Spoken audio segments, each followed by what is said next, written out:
Yukio Yamaji yang baru berusia 11 tahun, tertunduk dalam, menahan kesedihan atas kematian ayahnya, hatinya makin terluka, manakala mendengar wanita itu berkata, "Aku lega, dia akhirnya meninggal."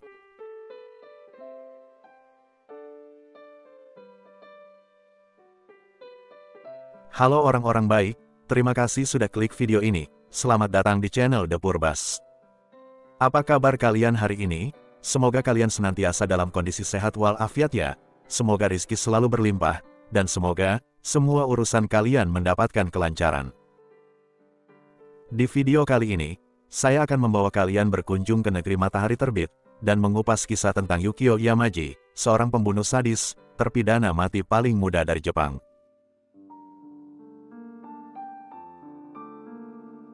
Yukio Yamaji lahir pada tanggal 21 Agustus tahun 1983, di kota Shimonoseki, prefektur Yamaguchi, Jepang, menjadi anak satu-satunya dari keluarga yang sangat miskin dan bermasalah.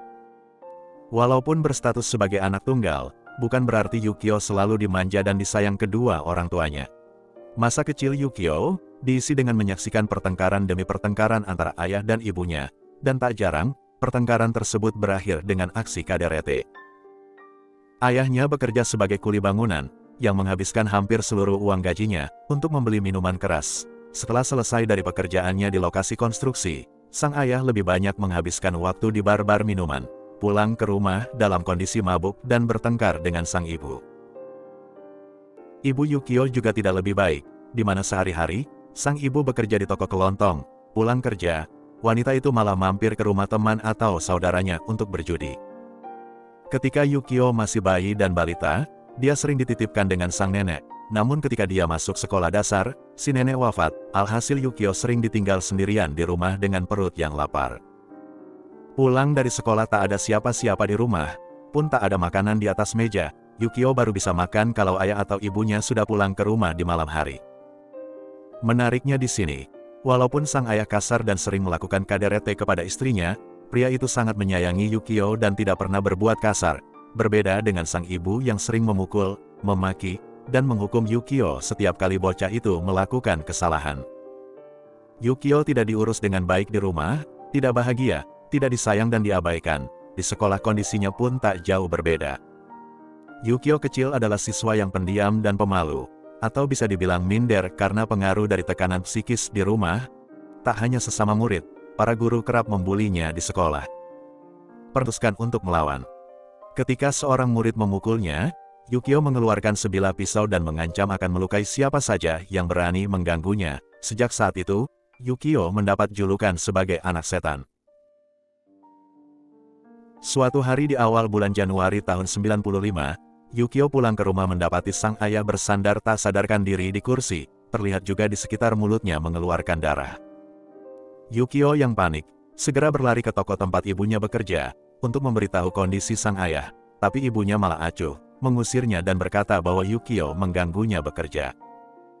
Yukio pulang ke rumah lagi guna menemani sang ayah, bocah 11 tahun ini tidak mengerti apa yang terjadi, tidak tahu apa yang dia harus lakukan, hingga perlahan-lahan, sang ayah terlihat benar-benar tidak bernafas dan tidak bergerak lagi.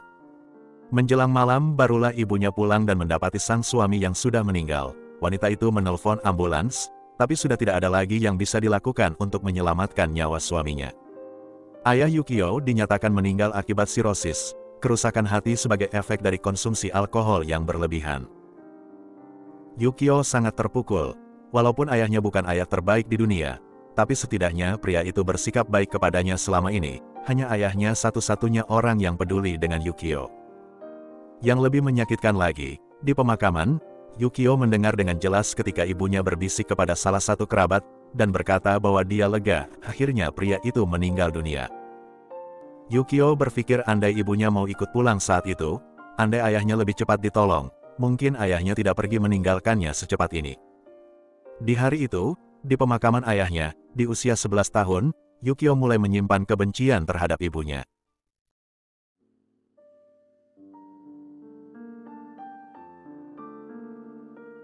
Setelah ayahnya meninggal dunia, kepribadian dan sikap Yukio perlahan-lahan mulai berubah, utamanya ketika dia masuk SMP. Yukio yang dulu menjadi korban bully, kini memilih untuk menjadi pembuli. Tingkah lakunya semakin agresif dari waktu ke waktu dan sering membangkang di sekolah. Namun sejatinya, semua itu dia lakukan untuk melindungi diri. Singkat cerita, Yukio lulus SMP, dan dia tidak berminat untuk lanjut ke SMA. Selain karena Yukio memang tidak suka dengan lingkungan sekolah, Yukio juga sadar diri bahwa dia dan ibunya sangat miskin. Sudah waktunya dia ikut bekerja untuk membantu ibunya mencari uang. Berbekal ijazah SMP, Yukio berkeliling melamar pekerjaan. Akan tetapi, tanpa pendidikan tinggi dengan usianya yang baru 15 tahun, tak ada satupun pekerjaan yang bisa dia dapatkan. Hingga akhirnya, salah seorang bibi Yukio membantunya untuk mendapatkan pekerjaan sebagai pengantar koran di sebuah kios majalah dan surat kabar. Tanpa berpikir dua kali, Yukio menerima pekerjaan itu, di mana setiap hari dia berkeliling menggunakan sepeda untuk mengantar koran ke setiap rumah yang menjadi pelanggan. Walaupun gajinya tidak besar, Yukio merasa senang karena sekarang dia bisa menghidupi dirinya sendiri, tidak perlu bergantung atau merepotkan ibunya lagi. Namun ketika Yukio merasa hidupnya sudah berjalan baik, satu persatu masalah mulai mendatanginya. Pertama-tama kita garis bawahi dulu di sini, pada tahun 2000 ketika Yukio berusia 16 tahun, ibunya sudah berusia 50 tahun dan masih kecanduan judi. Suatu hari ketika Yukio sedang istirahat di rumah, dia mendengar ibunya terlibat perdebatan dengan pemilik rumah yang mereka sewa. Rupanya ibu Yukio sudah menunggak uang sewa selama beberapa bulan, termasuk juga ada tunggakan listrik. Malam itu juga, Yukio dan sang ibu diusir dari rumah tersebut, dan mereka pindah ke rumah kontrakan lain yang lebih kecil. Beberapa waktu kemudian masalah lain pun datang. Salah satu bibinya mendatangi tempat kerja Yukio dan berkata, bahwa dulu, ibunya pernah beberapa kali meminjam uang darinya, dan totalnya sudah mencapai 5 juta yen. Hutang itu sudah bertahun-tahun dan ibu Yukio belum pernah membayar 1 sen pun. Tak lupa si bibi menunjukkan bukti-bukti transfernya ke rekening tabungan ibu Yukio. Remaja 16 tahun ini terkejut sekaligus bingung. Dia baru saja bekerja, dan gajinya juga tidak seberapa sebagai pengantar koran. 5 juta yen itu sangat besar. Entah butuh waktu berapa tahun dia harus menabung untuk bisa membayar hutang tersebut. Yukio kemudian memohon kepada bibinya, supaya hutang ibunya bisa dia cicil dengan setengah gajinya setiap bulan. Yukio juga berjanji bahwa dia akan mencari pekerjaan tambahan supaya bisa mencicil lebih banyak setiap bulan. Untungnya si bibi mau mengerti dan menerima itikat baik dari si keponakan. Alhasil sejak saat itu, Yukio harus berhemat supaya bisa mencicil hutang ibunya sekaligus untuk mencukupi kebutuhannya. Pulang ke rumah, Yukio yang penasaran memeriksa buku rekening tabungan ibunya, di mana dia menemukan memang benar ada beberapa kali transferan uang dari si bibi. Namun ada hal lain yang membuat Yukio makin penasaran. Ibunya ternyata sering mengirim uang kepada seorang laki-laki yang tidak dia kenal. Yukio bekerja di kios koran dan majalah mulai dari fajar hingga menjelang siang hari. Sementara dari siang hingga malam dia tidak punya aktivitas apa-apa. Jadi Yukio memutuskan untuk mencari pekerjaan tambahan. Dan syukurlah, dia diterima bekerja di sebuah minimarket yang kebetulan membutuhkan karyawan untuk shift sore hingga malam. Kini dengan 2 pekerjaan dan 2 gaji bulanan, Yukio bisa lebih banyak mencicil hutang ibunya, bisa membayar uang sewa rumah, dan bisa memenuhi kebutuhan dapur untuk dia dan ibunya. Ibunya masih bekerja di toko kelontong, tapi jangan ditanya kemana perginya uang gaji wanita itu setiap bulan yang sudah pasti habis di meja judi. Yukio juga tidak terlalu memusingkan masalah kecanduan judi ibunya, karena kini, ada orang lain yang mulai mengisi hati dan lamunan Yukio. Di minimarket tempat kerjanya, Yukio dekat dengan seorang karyawan lain, seorang gadis yang kita sebut saja namanya Masako. Gadis itu sejatinya berusia 7 tahun lebih dewasa daripada Yukio, namun selisih umur yang jauh tidak menghalangi mereka untuk saling tertarik dan jatuh cinta. Hidup Yukio kini lebih bahagia dengan kehadiran seorang kekasih. Setiap kali ada waktu luang di sela-sela jadwal kerja yang padat, Yukio dan Masako menghabiskan waktu bersama. Yukio merasa sangat aman dan nyaman dengan Masako yang dewasa, yang perhatian dan sangat memanjakannya. Namun rupanya, ada sepasang mata yang tidak senang melihat kedekatan Yukio dan Masako.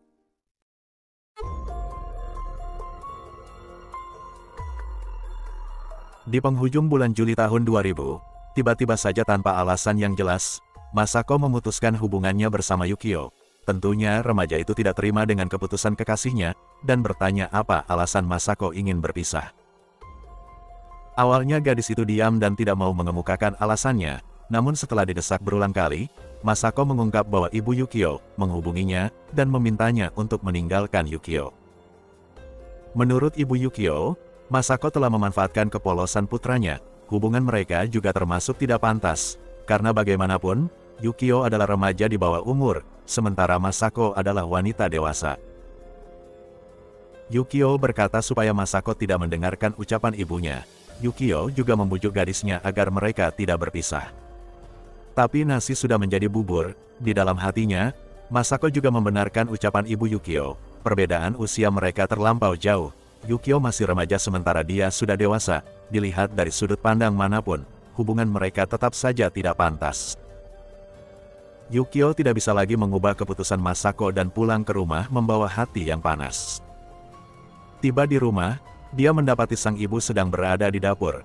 Tanpa basa-basi, Yukio langsung mengkonfrontasi tindakan ibunya yang sudah ikut campur ke dalam hubungannya bersama Masako. Walaupun ibunya berusaha untuk memberikan penjelasan, Yukio tidak mau mendengarkan dan menuding bahwa ibunya hanya takut kehilangan sumber uang dari gajinya. Ibunya takut tidak bisa berjudi lagi dengan uang yang dia berikan selama ini. Pertengkaran ibu dan anak ini semakin memanas, manakala Yukio mengungkit perihal hutang ibunya, yang selama ini dia cicil kepada bibinya, termasuk juga masalah uang yang ibunya transfer kepada seorang laki-laki. Yukio meluapkan semua kekesalannya, berkata bahwa dia bekerja dari pagi hingga malam untuk melunasi hutang ibu, untuk membayar sewa rumah dan untuk mengisi perut mereka berdua. Sedangkan ibunya masih saja gila judi, dan malah mengirim uang kepada laki-laki, yang sudah pasti adalah kekasih ibu. Dicecar sedemikian rupa oleh putranya yang masih remaja, membuat ibu Yukio tersulut emosi dan berkata, memang benar laki-laki itu adalah kekasihnya, dan memang benar dia mengirim uang untuk kekasihnya itu. Ibu Yukio balik menyalahkan putranya, karena telah menghalang-halangi kebahagiaannya selama ini. Mereka seharusnya sudah menikah sejak dulu, tapi kekasihnya tidak mau kalau dia membawa anak, apalagi anak yang bodoh, nakal, dan bermasalah. Terakhir ibu Yukio membuat kesalahan fatal dengan berkata, mengapa kau tidak ikut ayahmu mati 5 tahun lalu? Yukio terdiam lalu langsung masuk ke kamar.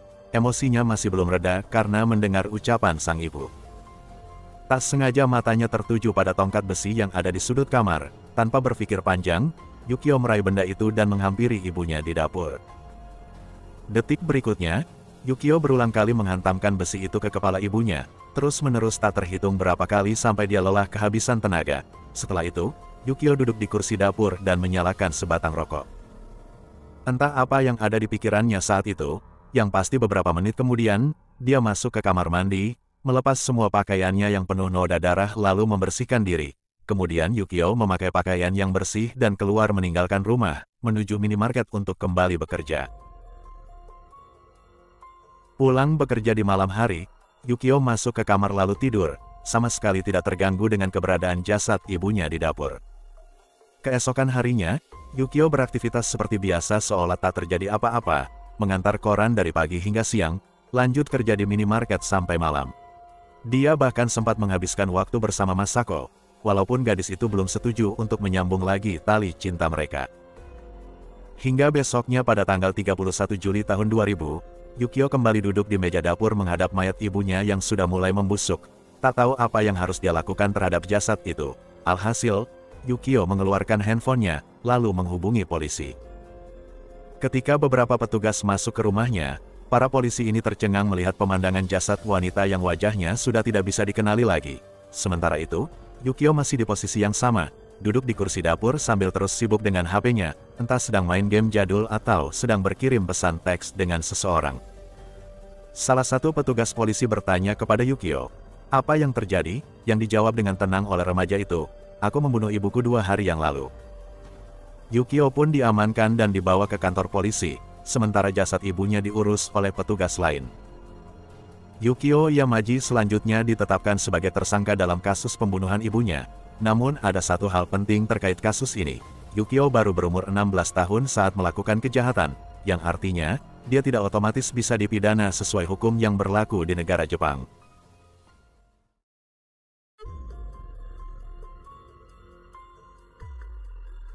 Di negara Jepang, seseorang dikategorikan sebagai anak di mata hukum terbagi menjadi 2 kategori. Yang pertama, Untuk pelaku kejahatan yang berumur di bawah 14 tahun, secara mutlak tidak dapat diadili. Kategori yang kedua adalah pelaku anak berusia di atas 14 tahun tapi belum berusia 20 tahun. Maka pelaku anak ini akan diadili di pengadilan keluarga untuk menentukan apakah perbuatannya didasari oleh tindakan membela diri atau tidak. Untuk kasus Yukio Yamaji, investigasi polisi dan petugas perlindungan anak mengungkap fakta bahwa Yukio memang sering diabaikan oleh orang tuanya. Terkhusus dari pihak ibu, banyak saksi yang memberikan keterangan bahwa Yukio sering menjadi korban kekerasan yang dilakukan oleh ibunya. Ditambah lagi dengan fakta bahwa dia sudah menjadi pencari nafkah utama di keluarga sejak usia 15 tahun membuat hati hakim menjadi lunak. Sejatinya Yukio sudah mengaku bersalah dan menyatakan siap untuk menerima hukuman, namun ternyata sikapnya ini membuat hakim semakin merasa iba dan berpikir bahwa Yukio masih bisa direhabilitasi. Yukio Yamaji selanjutnya diputuskan untuk ditempatkan di pusat rehabilitasi remaja selama minimal 2 tahun. Pada bulan September tahun 2000, Yukio ditransfer ke pusat rehabilitasi remaja, di mana dia mengikuti pendidikan menengah atas setara SMK, dengan jurusan atau bidang keterampilan teknik pengelasan. Selain menjalani pendidikan, Yukio juga menjalani perawatan kesehatan mental, di mana dia didiagnosis mengidap sindrom Asperger, gangguan yang membuat penderitanya mengalami kesulitan dalam berkomunikasi dan berinteraksi sosial, termasuk juga sulit untuk mengatur emosi mereka atau memahami emosi orang lain. Singkat cerita 3 tahun kemudian, Yukio Yamaji dinyatakan sudah siap untuk keluar dari pusat rehabilitasi dan kembali ke masyarakat.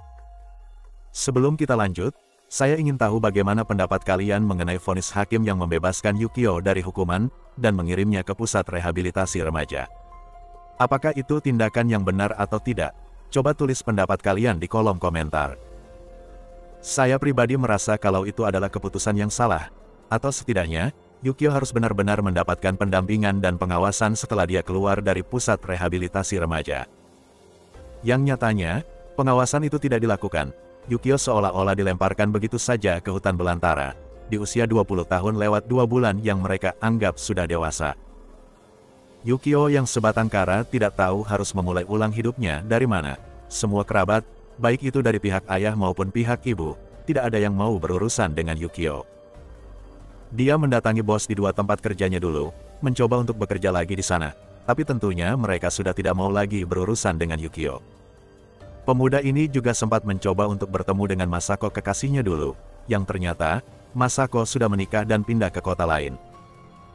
Sekali lagi, Yukio benar-benar sendirian dan tidak tahu harus kemana. Semua orang yang dia kenal 3 tahun lalu secara kompak memalingkan wajah, namun ternyata ada satu orang yang mengulurkan tangan kepada Yukio, yang naasnya, si penolong ini bukanlah orang baik-baik. Selama 3 tahun dia belajar keterampilan mengelas di pusat rehabilitasi remaja. Setelah keluar, Yukio malah bergabung dengan geng pencopet dan pencuri yang sering beraksi di kota Shimonoseki. Dari sudut pandang Yukio, mungkin dia melakukan pekerjaan mencuri di toko-toko dan rumah-rumah, karena dia tidak punya pilihan lain. Saat itu, dia tidak punya tempat tinggal, tidak punya pekerjaan. Namun setelah 2 tahun beraksi bersama komplotannya, Yukio merasa bosan dan memutuskan untuk meninggalkan komplotan tersebut. Berbekal uang pembagian dari hasil mencuri yang dia simpan, pada bulan November tahun 2005, Yukio melarikan diri ke kota Naniwa di prefektur Osaka, dan bertekad untuk memulai lembaran baru dalam hidupnya. Di kota tersebut, Yukio menyewa sebuah apartemen kecil dan mendapat pekerjaan sebagai juru las, sesuai dengan keterampilan yang dia pelajari di pusat rehabilitasi remaja dulu. Selama 2 minggu pertama menetap di kota Naniwa, semuanya berjalan lancar. Namun rupanya awan gelap kembali menguji kestabilan mental Yukio, tak ayal tragedi naas pun terjadi lagi. Suatu malam di pertengahan bulan November tahun 2005, secara tidak sengaja Yukio bertemu dengan seorang wanita sesama penyewa di apartemen tersebut. Yukio terkesima melihat wajah dan penampilan wanita itu, yang dipandangannya, gadis itu sangat mirip dengan Masako kekasihnya dulu. Selama beberapa hari kemudian, Yukio mencari tahu info tentang gadis tersebut, yang ternyata, gadis itu bernama Asuka Uehara, berusia 27 tahun, bekerja di sebuah hotel. Asuka tinggal bersama dengan adiknya di apartemen itu. Seorang gadis berusia 19 tahun bernama Chihiro Uehara, masih kuliah dan sambil bekerja sebagai pelayan di kafe. Bertemu dengan Asuka membangkitkan lagi memori indah Yukio bersama Masako dulu. Tapi anehnya, Alih-alih mendekati Asuka dengan cara-cara yang normal, Yukio malah mengambil langkah yang salah.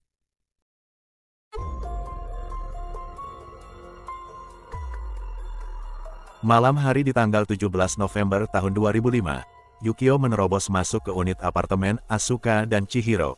Dengan pengalamannya selama 2 tahun sebagai pencuri, tentunya bukan perkara yang sulit bagi Yukio untuk membobol pintu apartemen tersebut. Selain itu, Yukio juga sudah melakukan pengintaian di hari-hari sebelumnya, dan dia yakin bahwa pada jam-jam tersebut, rumah dalam keadaan kosong. Selain Asuka dan Chihiro, tidak ada penghuni lain.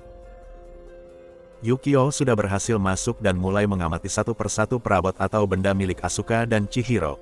Tak lama kemudian, sekitar jam 10 malam, pintu apartemen terbuka, yang ternyata itu adalah Chihiro yang baru pulang. Yukio awalnya bersembunyi di balik pintu kamar, sementara Chihiro tanpa kewaspadaan masuk ke ruangan tersebut dan langsung disambut dengan beberapa tikaman pisau di area perutnya. Selang beberapa menit kemudian, tiba-tiba Asuka juga pulang ke rumah dan mendapati seorang pria asing sedang berada di atas tubuh adiknya, melakukan pemerkosaan terhadap Chihiro dengan tubuh terluka. Menyadari kehadiran Asuka, Yukio yang masih ereksi, langsung mengejar Asuka yang berusaha untuk berlari keluar. Namun naas, Yukio berhasil menangkapnya, membekap mulutnya dan menyeretnya masuk lagi ke kamar. Nasib Asuka berakhir sama seperti adiknya, ditusuk beberapa kali dengan pisau. Dua tubuh dalam kondisi terluka parah terbaring di lantai kamar. Yukio secara bergiliran memperkaos kakak beradik Uehara yang dalam kondisi terluka parah, bahkan di perut Asuka, pisau itu masih tertancap. Asuka dan Chihiro tidak bisa melawan ketika pria itu melecehkan mereka, hingga perlahan-lahan, keduanya menghembuskan nafas terakhir. Setelah selesai dengan aksinya, Yukio keluar ke balkon, berdiri di sana sambil menghisap sebatang rokok.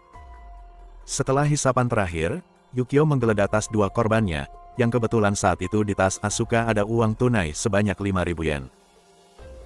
Setelah mengantongi uang tersebut, Yukio membakar apartemen Asuka dan Chihiro, kemudian dia keluar dari sana, masuk ke unit apartemennya sendiri, mengemasi barang-barang pribadi lalu kabur meninggalkan tempat itu. Beberapa menit kemudian, api pun membesar. Asap mengepul tebal membangunkan seluruh penghuni lain di gedung tersebut. Beberapa mobil pemadam kebakaran datang untuk menghentikan kobaran api, dan setelah api berhasil dipadamkan, di salah satu unit apartemen, ditemukan dua jasad dengan kondisi yang mengenaskan. Polisi yang juga datang ke TKP menyimpulkan bahwa ini bukanlah kasus kebakaran biasa. Dua jasad ini juga bukan korban kebakaran yang sedang tertidur, karena di salah satu jasad, ada sebilah pisau yang tertancap. Investigasi pun dimulai, berdasarkan keterangan beberapa tetangga dan rekaman kamera pemantau CCTV, kecurigaan polisi tertuju pada seorang pemuda berusia 23 tahun bernama Yukio Yamaji. Di unit apartemennya juga ditemukan beberapa foto korban, yang menguatkan dugaan bahwa Yukio memiliki obsesi sakit jiwa terhadap para korban. Kurang dari 3 minggu kemudian, pada tanggal 5 Desember tahun 2005, Yukio Yamaji berhasil diringkus di stasiun kereta api saat sedang mencoba untuk kabur ke kota lain. Begitu digiring ke ruang interogasi, Yukio langsung mengakui semua perbuatannya terhadap kakak beradik Uehara, dan yang paling membuat polisi terkejut, saat ditanya mengapa dia membunuh dan memperkaos Asuka dan Chihiro, Yukio dengan tenang menjawab, 5 tahun lalu saat mencium bau darah ibuku, aku bahagia, aku rindu ingin mencium bau darah lagi. Aku membunuh mereka karena aku ingin merasakan kenikmatan yang sama ketika aku membunuh ibuku dulu.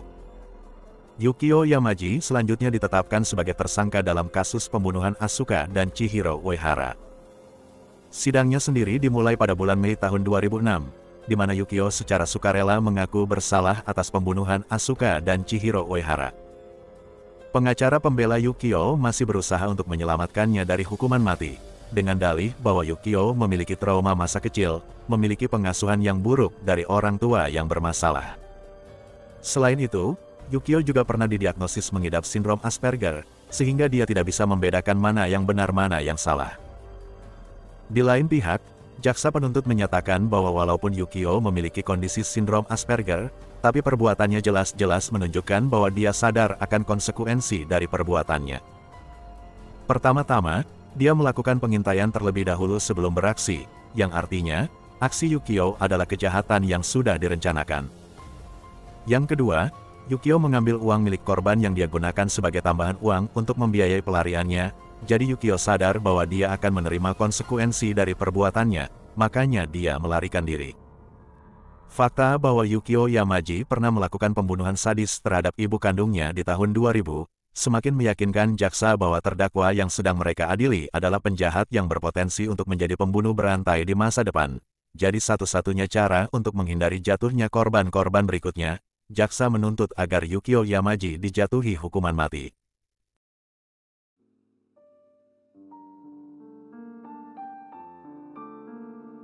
Perdebatan jaksa dan pembela berakhir pada vonis hakim pada tanggal 13 Desember tahun 2006. Yukio Yamaji ditetapkan bersalah atas semua dakwaan. Hakim memvonisnya dengan hukuman mati. Pengacara pembela Yukio mengajukan banding atas vonis tersebut. Namun beberapa hari kemudian, banding itu ditarik lagi atas permintaan Yukio. Dalam keterangannya, Yukio berkata bahwa dia menerima vonis hukuman mati dari hakim. Yukio menambahkan bahwa dia sudah tidak punya alasan lagi untuk tetap berada di dunia ini. Yukio ingin secepatnya menyusul sang ayah. Pada tanggal 28 Juli tahun 2009, Yukio Yamaji menjalani eksekusi di usia 25 tahun, menjadikannya sebagai terpidana mati paling muda di negara Jepang sejak tahun 72. Itulah tadi kisah nyata kasus kriminal kita hari ini. Semoga ada hikmah yang bisa kita ambil dari kesalahan dan perjalanan hidup Yukio Yamaji. Terima kasih sudah menonton video ini hingga selesai. Jaga kesehatan selalu, dan sampai jumpa lagi di kisah nyata kasus kriminal berikutnya, dari channel The Purbas.